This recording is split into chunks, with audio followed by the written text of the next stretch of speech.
Magandang araw po muli at welcome po muli dito sa Huntayan ng Bayan TV.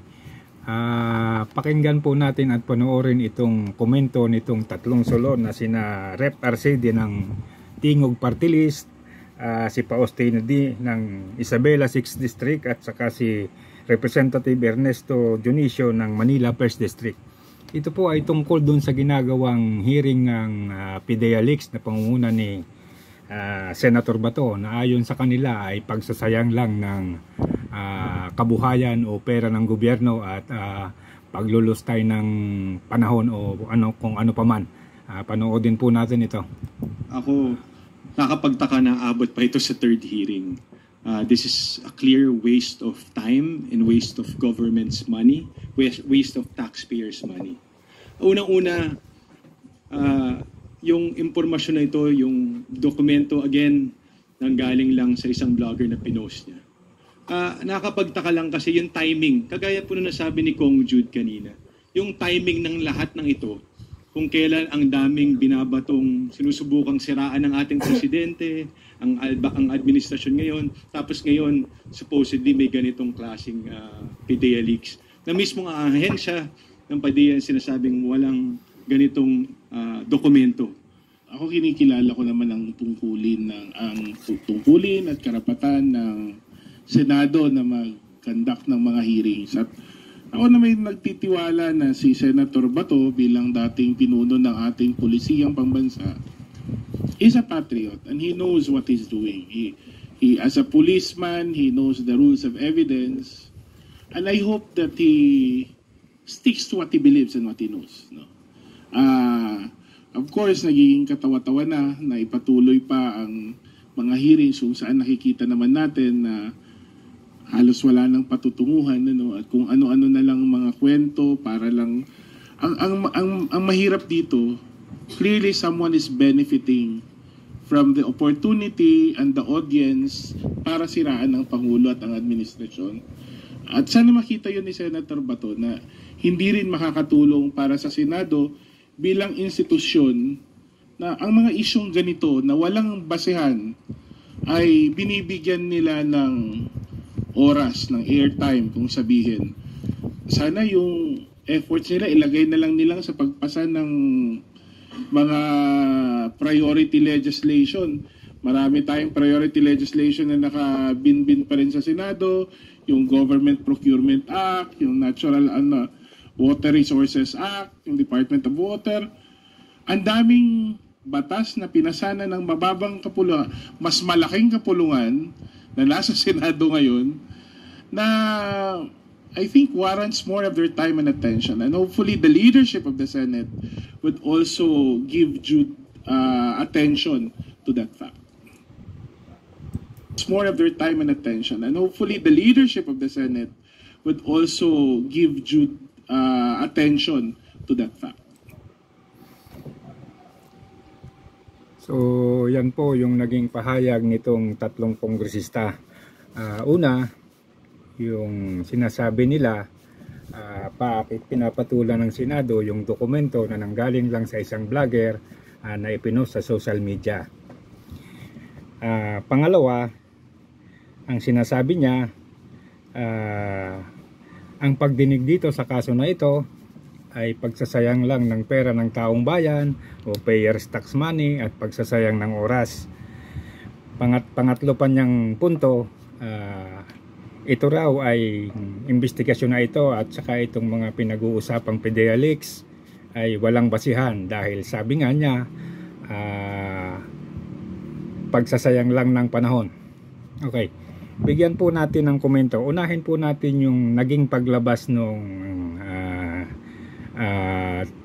dokumento galing kay Miss Maharlika. Alam nyo ho kasi ganito, yung dokumento ipinost ni Maharlika sa kanyang vlog at ipinakita kung sino-sino ang mga taong involved, kung kailan, kung saang lugar at ano ang ginagawa. At noong pong pangalawang hearing, although inamin ni Maricel Soriano yung kanyang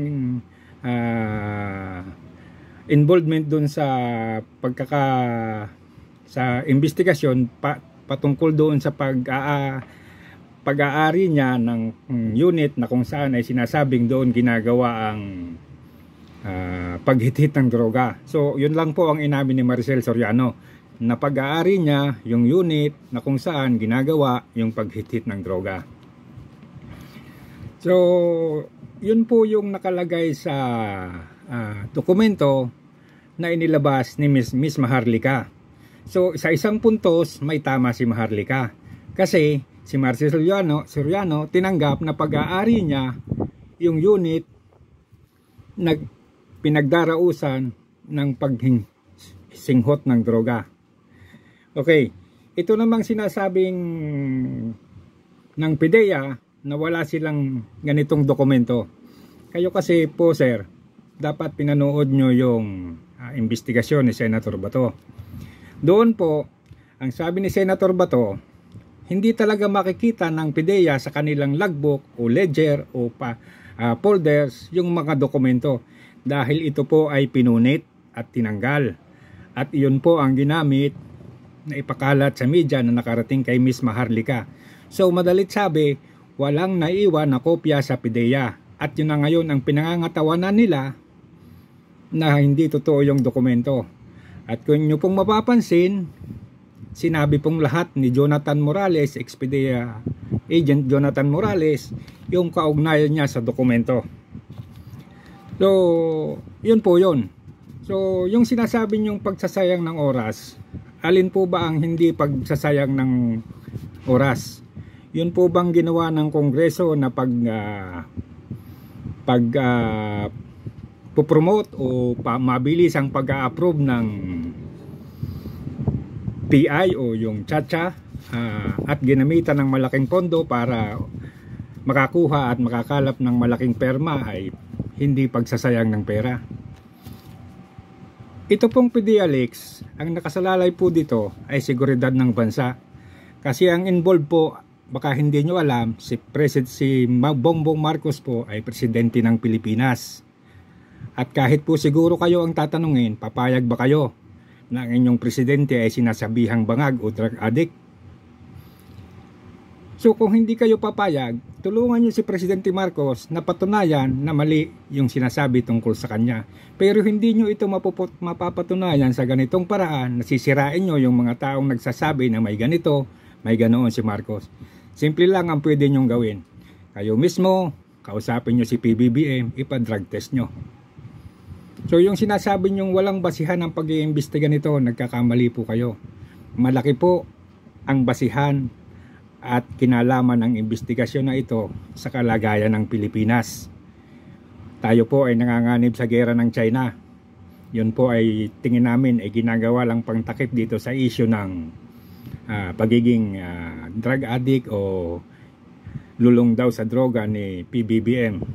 So mawalang galang na po sa inyo mga congressman.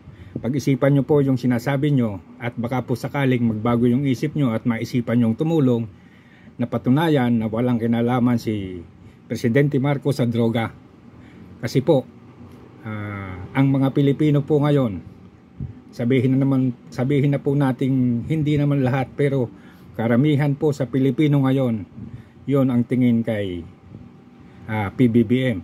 Isa pa po, kung nanood kayo nung hearing at nakita nyo kung paano ibinulgar ni ex-PIDEA agent Jonathan Morales yung tangkang panunuhol sa kanya ni sinasabi niyang si Lisa Marcos, na ang ginamit pa ay si James Kumar. At nitong bandang huli, lumabas na yung si James Kumar pala ay secretary ng BACC at kaibigan ni Lisa Marcos at kaibigan ni Senator Jinggoy Estrada. So tingin ko po mga kaibigan, mga kagalang-galang na congressman, hindi po pagsasayang ng pera at hindi po natin pwedeng sabihin walang basihan. So ang pakiusap ko na lang po sana sa inyo, tulungan nyo yung presidente na ilagay sa tama ang lahat. Para po matapos na yung issue, isa lang po ang pwede niyang gawin. Pasailalim po sa isang lehitimong drug test na magsasabing siya ay hindi lulong sa droga o siya ay hindi gumagamit ng droga. Huwag naman po yung 2 minuto. Kahit naman po sino hindi maniniwalang sa 2 minuto nakuha na yung lahat ng kailangan para i-process yung resulta. At sabihin na siya ay negative. Yun lang po at magandang araw pong muli. Paki-like and subscribe na lamang pong muli.